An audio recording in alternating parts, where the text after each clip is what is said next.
গতকাল জামায়াতে ইসলামীর জাতীয় সমাবেশের মঞ্চে বক্তব্যের সময় হঠাৎই পড়ে যান দলটির আমির ডাক্তার শফিকুর রহমান। তারপর আবারও উঠে দিতে থাকেন অকুণ্ঠ ভাষায় তার বক্তব্য। দৃঢ় কণ্ঠে জানান আল্লাহর শ্রেষ্ঠত্ব এবং শুকরিয়া। সমাবেশ শেষে হাসপাতালে চিকিৎসাধীন ছিলেন তিনি, তবে এখন অনেকটাই সুস্থ হয়ে বাসায়ও ফিরেছেন। সামাজিক মাধ্যম ফেসবুকে একটি আবেগময় পোস্টে নিজের বর্তমান অবস্থাও জানান তিনি।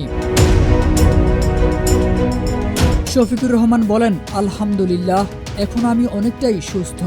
হাসপাতালে প্রয়োজনীয় পরীক্ষা নিরীক্ষার পর বিশ্রামের জন্য বাসায় ফিরেছি।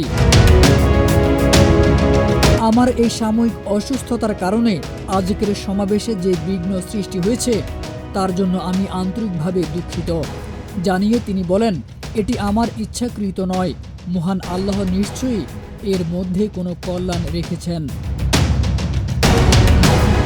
জামায়াতে আমির কৃতজ্ঞতা প্রকাশ করেছেন বিএনপি চেয়ারপারসন বেগম খালেদা জিয়া এবং ভারপ্রাপ্ত চেয়ারম্যান তারেক রহমান সহ দেশ বিদেশের অনেকের প্রতি, যারা তাকে ফোন করে অথবা অন্যভাবে তার খোঁজ নিয়েছেন এবং সুস্থতা কামনায় দোয়া করেছেন। ডাক্তার শফিকুর রহমান বলেন, সরকারের বিভিন্ন উপদেষ্টা সহ আরও অনেকে খোঁজ খবর নিয়েছেন। আমি তাদের সবার কাছে আন্তরিকভাবে কৃতজ্ঞ। দোয়ার জন্য ঋণী। তাদের এই ভালোবাসা ও আন্তরিকতার প্রতিদান আল্লাহ রাব্বুল আলামিন সবাইকে যেন দান করেন।